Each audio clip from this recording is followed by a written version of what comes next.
পরব্রহ্মা পীড়া কুবলয় দলোৎফুল্ল নয়ন নিবাসী নীলাদ্রৌ নিহিত চরণনন্ত শিরসি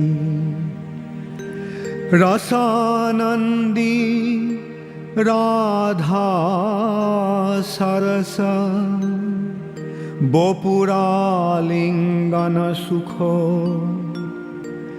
জগন্নাথ স্বামী নয়ন পথগামী ভবাতু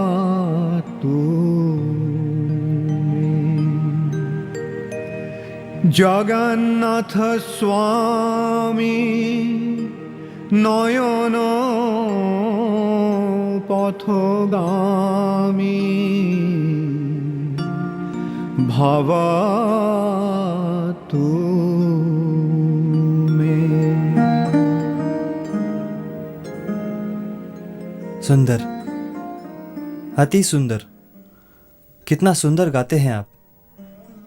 क्यों नहीं, सारे जगत की सुंदरता जगन्नाथ जी में ही समाई है।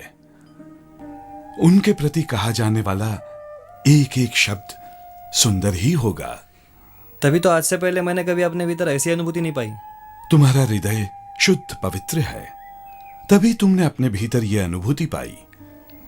जगन्नाथ जी की कृपा है तुम पर। कृपया आशीर्वाद दीजिए कि श्री जगन्नाथ जी की कृपा मुझ पर हमेशा बनी रहे। अवश्य बनी रहेगी, क्योंकि ये श्री जगन्नाथ जी की नित्य लीला भूमि है। अपने आप को उन्होंने जब से यहां प्रकट किया, यहां आने वाला हर कोई जगन्नाथ जी का दर्शन पाकर समझो पाप से मुक्त हो जाता है। जगन्नाथ जी की कृपा की कोई सीमा नहीं है। परंतु एक बात मेरी समझ में नहीं आ रही। आपने कहा कि यह जगन्नाथ जी का नित्य धाम है, और फिर आप कह रहे हैं कि उन्होंने अपने आप को यहाँ पर प्रकट किया। यह कैसे हो सकता है? भगवान श्री जगन्नाथ गोलोक में रहते हैं, किंतु समय समय पर मनुष्य के हितों के लिए इस धरती पर प्रकट होते हैं, और जहां जहां प्रकट होते हैं वहां नित्य धाम को प्रकट करके लीला विलास करते हैं। उन धामों में से एक धाम ये है। कृपया आप मुझे बताएंगे कि श्री जगन्नाथ जी इस धाम पर कैसे प्रकट हुए? आओ मैं तुम्हें बताता हूं।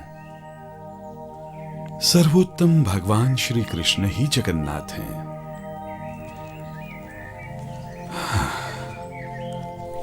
सतयुग की बात है। समुद्र किनारे नीलाद्रि पर्वत की पवित्र भूमि पर श्री कृष्ण भगवान ने स्वयं को नील माधव के रूप में प्रकट किया। किंतु नील माधव श्री जगन्नाथ कैसे बन गए? अब है ये एक बहुत ही रोचक घटना है। सतयुग की बात है। अवंती में एक बहुत ही धार्मिक और वीर राजा इंद्रद्युम्न रहते थे। वे भगवान के वास्तविक स्वरूप को देखने के लिए इतने उत्सुक हो गए कि उनका राज्य पर से मन ही उठ गया। कुछ दिनों से मेरा राजपाट, सारे सुख समृद्धि, सब कुछ से मेरा मन उठ चुका है। भगवान के पावन दर्शनों के लिए मेरा मन व्याकुल हो रहा है, परंतु मैं नहीं जानता कि मुझे उनके दर्शनों का सौभाग्य कहां और कैसे प्राप्त हो सकता है। आप लोगों में से अगर कोई जानता हो कि मेरी मनोकामना कैसे सार्थक हो सकती है, तो कृपया आप लोग मुझे बतलाएं। महाराज, इस सतयुग में भगवान के दर्शनों का एकमात्र मार्ग है ध्यान। अष्टांग योग के माध्यम से ध्यान लगाकर हृदय के अंदर परमात्मा रूपी भगवान के दर्शन किए जा सकते हैं। राजपुरोहित जी, कृपया मुझे आप मार्गदर्शन करवाएं और उस परम सिद्ध मार्ग में आगे बढ़ने का सुझाव दें। महाराज, अष्टांग योग की पूर्ण प्राप्ति के लिए मनुष्यों को किसी निर्जन स्थान पर या किसी पर्वत के शिखर पर जाना चाहिए। भगवान के परम सुंदर रूप दर्शनार्थ मैं कुछ भी करने के लिए तैयार हूं। इसके लिए मैं कड़ी से कड़ी परीक्षा देने के लिए भी प्रस्तुत हूं। लेकिन महाराज, आपके चले जाने पर राजपाट का सारा कार्यभार कौन संभालेगा? जिस प्रजा को आप अपनी संतान समझकर उनकी देखभाल करते हैं, आपके जाने के बाद उनका पालन पोषण कौन करेगा? महामंत्री जी, मेरी अनुपस्थिति में राज्य का सारा कार्यभार सेनापति वीर बहादुर संभालेंगे। नहीं नहीं नहीं महाराज, आपकी सेवा के लिए मैं सब कुछ करने को तैयार हूं, परंतु राजकार्य संभालने में मैं असमर्थ हूं महाराज। महामंत्री की सहायता से आप इस राज्य का कार्यभार अवश्य ही संभाल सकेंगे। महाराज, आप कृपया हमें ऐसे अनुरोध ना करें। मैं आपके लिए अपना जीवन भी दे सकता हूं, पर राज्य का भार संभालना मेरे लिए संभव नहीं है। कल्याणमस्तु। महाराज इंद्रद्युम्न, परमेश्वर भगवान उनके सच्चिदानंद स्वरूप में लवण समुद्र के किनारे नीलाद्री पर्वत के शिखर पर विराजमान हैं। हे ब्राह्मण, आपने हमें ये एक अनुपम आश्वासन दिया है, मैं धन्य हुआ।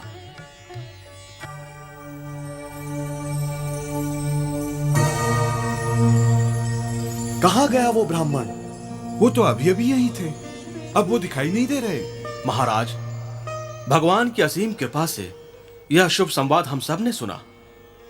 सभा में उपस्थित ब्राह्मणगण, आप सब चारों ओर जाकर अनुसंधान करें कि नीलाद्रि पर्वत के शिखर पर श्री नील माधव कहां विराजमान हैं, और यथाशीघ्र ही आकर यह सुसंवाद महाराज को सुनाएं। महाराज, हम चारों दिशाओं में श्री नील माधव का अन्वेषण करेंगे। मैं पूर्ण विश्वास से कहता हूं, अति शीघ्र ही श्री नील माधव का स्थान मिल जाएगा।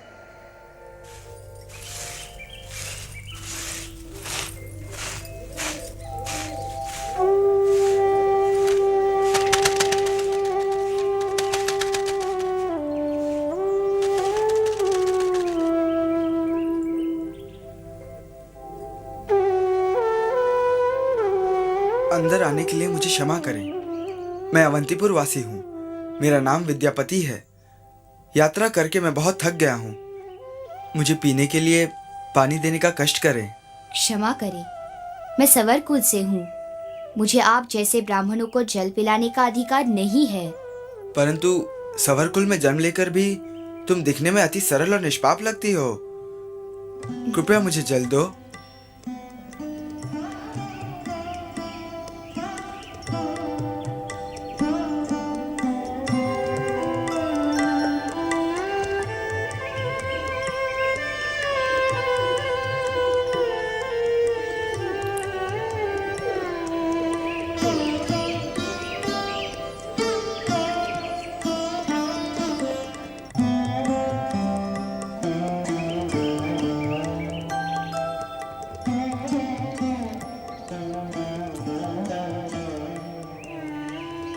मेरे पिताश्री आते ही होंगे।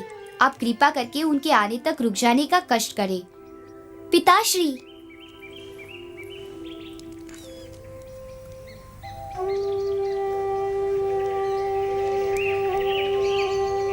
पिताश्री, आज हम धन्य हो गए।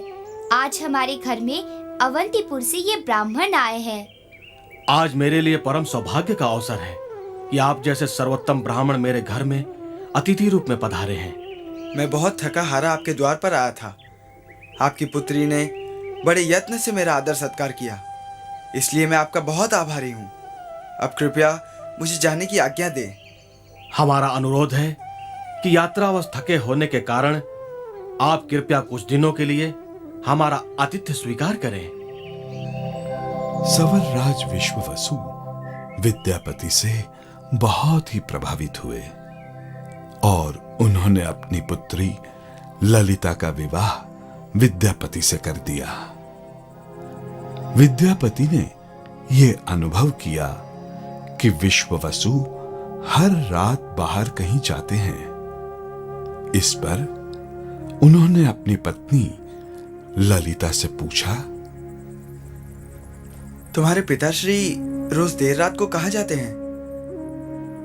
और जब भोर होते ही वो लौटते हैं तो उनके शरीर से ऐसी मीठी सुगंध का आभास जो मैंने कभी राजप्रसाद में भी नहीं पाई। मेरे पिताश्री नीलमाधव की आराधना करने जाते हैं, जहाँ कभी कभी स्वर्ग से देवी देवता भी आते हैं और अपने साथ विभिन्न प्रकार की पूजा की सामग्री व सुगंध युक्त फूल लाते हैं। शायद इसी कारण मेरे पिताश्री से वैसी ही मीठी सुगंध का आभास होता है। क्या तुम्हारे पिता रोज नील माधव के दर्शन के लिए जाते हैं? कहाँ है नील माधव? कृपया मुझे भी ले चलो वहाँ। वो नील माधव कहाँ है मैं नहीं जानती। मेरे पिताश्री वहाँ कभी भी किसी को नहीं ले जाते। उन्हें शायद डर है कि सवार होकर नील माधव की आराधना करने का राज कहीं खुल न जाए, जिसके कारण राजा उन्हें दंड दे। अपनी पत्नी की बात सुनकर विद्यापति अत्यंत प्रसन्न हुए। उन्होंने विश्ववसु से नील माधव के दर्शनों की इच्छा प्रकट की। अपनी अनिच्छा के बाद भी विश्ववसु ने ललिता के कहने पर यह बात मान ली, परंतु उन्होंने ये शर्त रखी कि विद्यापति दर्शन के लिए आंखों पर पट्टी बांधकर ही जाएंगे। विद्यापति इस बात पर सहमत हो गए। विश्ववसु से छुपाकर उन्होंने राई के बीज अपने साथ ले लिए, जिन्हें वो नीलाद्रि के मार्ग पर बिखेरते हुए वहां पहुंचे, इस विचार के साथ कि यही बीज भविष्य में यहां पहुंचने के लिए उनके पथ प्रदर्शक का कार्य करेंगे।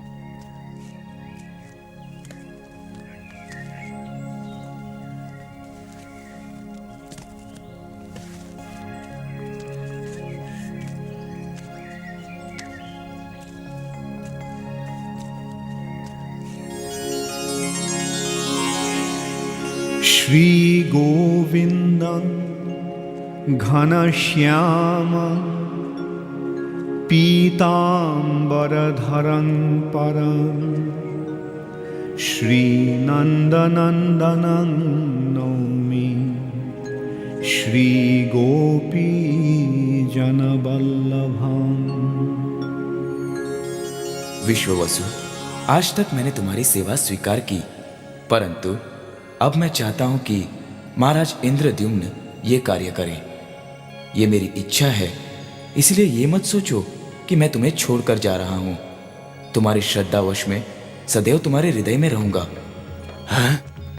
किसने कहा? किसने कहा? तुमने तो नहीं कहा नील माधव, ये तुम्हारी बात नहीं हो सकती। तुम मुझे छोड़कर नहीं जा सकते। मुझे पता है यह इस ब्राह्मण का किया हुआ है। इसके आने की वजह से तुम मुझे छोड़कर जाने की सोच रहे हो। अरे विश्वासघातक, अगर तुम मेरे जवाई नहीं होते ना, तो मैं तुम्हें अभी और इसी वक्त मौत के घाट उतार देता।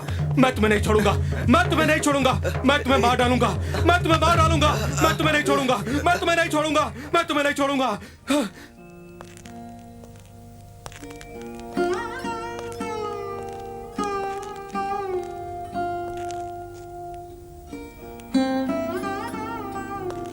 दो महीनों के बाद राज्य के समस्त श्रेष्ठ ब्राह्मणगण वापस लौट आए हैं, परंतु कोई भी श्री नील माधव का संवाद नहीं ला सका।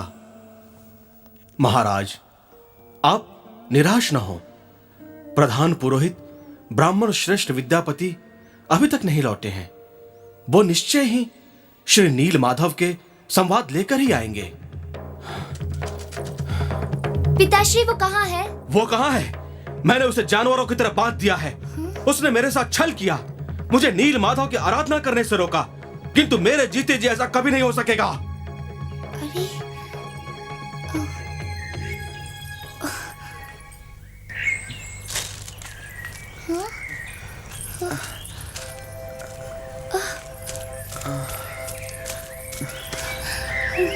देखो ललिता, तुम्हारे पिता ने मुझे कैसे बांध रखा है। घबराओ मत, मैं अभी खोलती हूँ।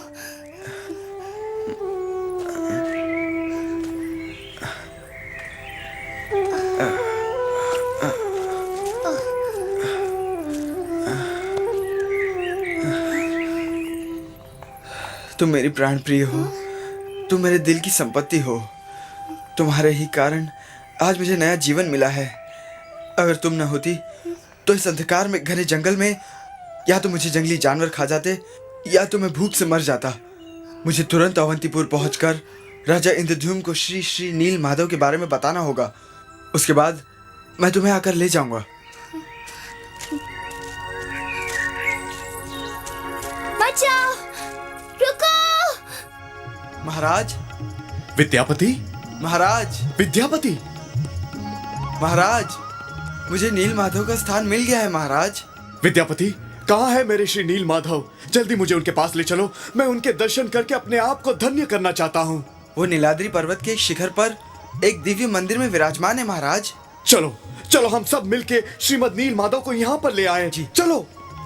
राई के बीज इस बीच पौधे का रूप ले चुके थे। इन्हीं पौधों के सहारे विद्यापति राजा के साथ वहां पहुंचे।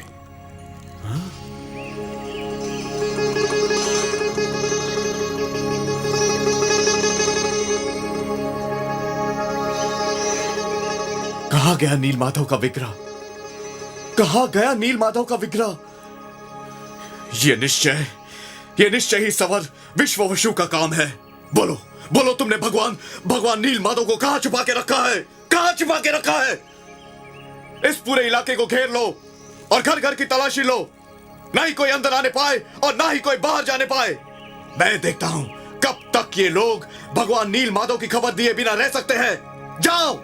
नील माधव को देखने की तीव्र इच्छा के कारण ही राजा ने अपनी सेना को सवरों के गांव को घेरने की आज्ञा दे दी। सेना ने हर घर की तलाशी ली। स्त्रियों और बच्चों को छोड़ सबको यातना देकर नील माधव को ढूंढने का प्रयत्न किया, परंतु नील माधव का विग्रह उन्हें कहीं नहीं मिला। एक रात स्वप्न की सी स्थिति में राजा को एक दिव्य वाणी सुनाई दी। महाराज इंद्रद्युम्न, तुम निर्दोष सवरों पर क्यों अत्याचार कर रहे हो? अब तुम मुझे नील माधव के रूप में नहीं देख सकोगे। मैं लकड़ी के एक कुंदे के रूप में समुद्र से प्रकट होऊंगा। आज के बाद तुम मेरे उसी रूप की पूजा करोगे।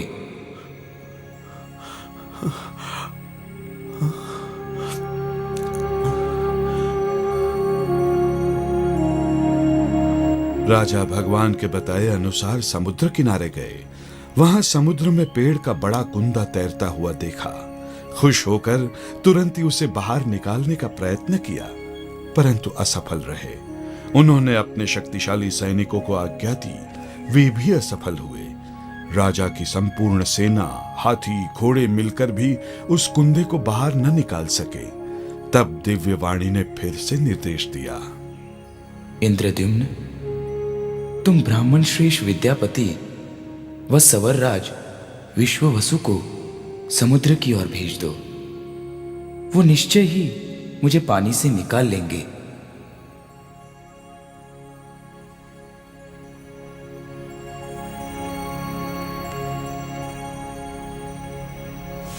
विद्यापति, आप विश्ववसु को लेकर जाइए और समुद्र से वो ध्यारु वृक्ष लेकर आइए जिसमें मेरा नील माधव विराजमान है। जाइए। जी महाराज।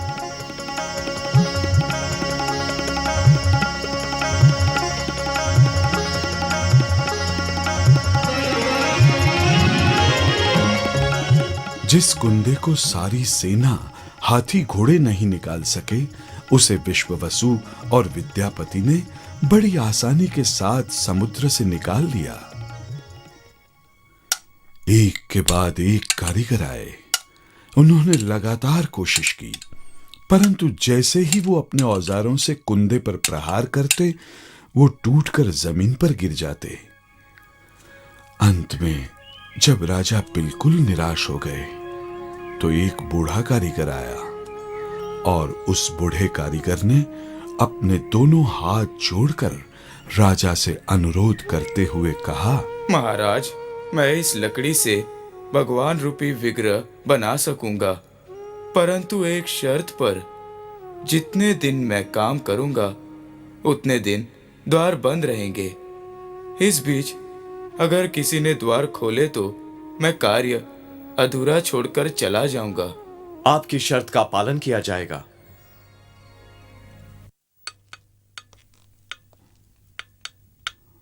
बूढ़े कारीगर ने अपना कार्य प्रारंभ कर दिया। उतावला राजा रोज दरवाजे के बाहर बड़ी ही आशा से घूमता व औजारों की आवाज सुनता।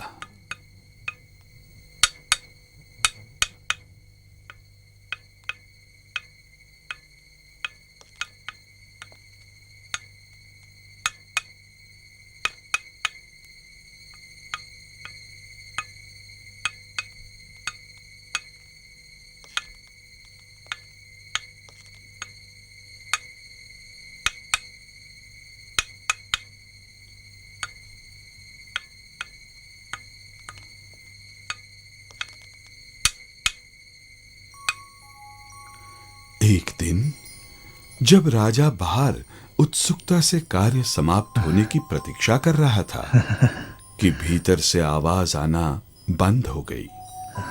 अपनी अधीरता में राजा सब कुछ भूलकर द्वार खोल कक्ष के भीतर प्रवेश कर गया।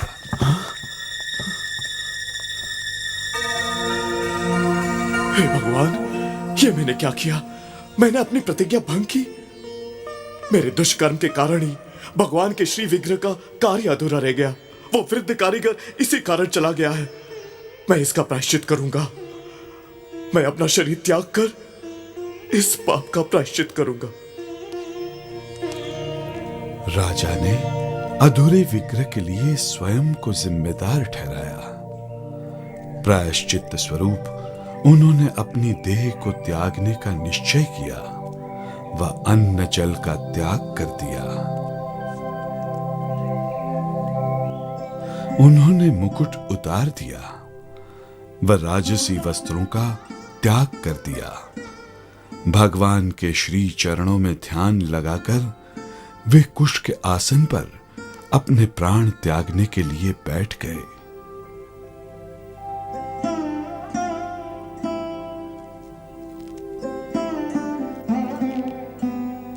अब हम लोग क्या करें? पिछले 3 दिनों से महाराज ने पानी तक नहीं छुआ। उन्होंने अपना शरीर त्यागने का निश्चय किया है। महाराज इंद्रद्युम्न, ये मत सोचो कि विग्रह का कार्य अधूरा रह गया है।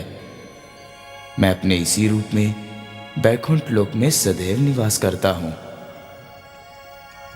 हे भगवान, आप परम दयालु हैं। इसी कारण आप मुझ जैसे पतित पर इस प्रकार कृपा कर रहे हैं। इंद्रद्युम्न, तुम समुद्र किनारे एक भव्य मंदिर का निर्माण करो। वह मेरा विग्रह स्थापित करने के लिए ब्रह्मा जी का आह्वान करो। मैं अपने इसी रूप में सारे जगत का ईश्वर अर्थात जगन्नाथ कहलाऊंगा। भगवान जगन्नाथ अपने भाई बलराम और बहन सुभद्रा के साथ प्रकट हुए। इस रूप में उनके हाथ आगे की ओर बढ़े हुए हैं, अपने भक्तों की किसी भी इच्छा को पूर्ण करने के लिए तत्पर। साथ ही बताना चाहते हैं कि सर्व संपन्न होते हुए भी भक्तों के प्रेम के भूखे हैं।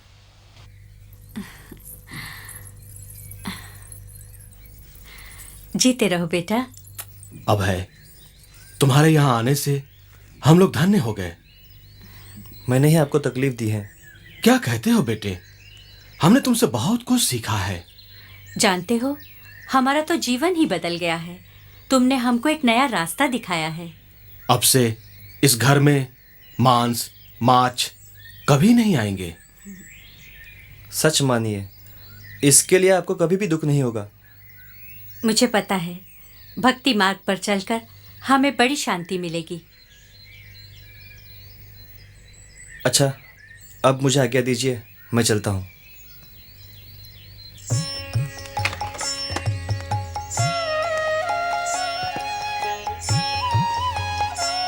सच, इतनी छोटी उम्र में इतना ज्ञान। ठीक ही भविष्यवाणी हुई।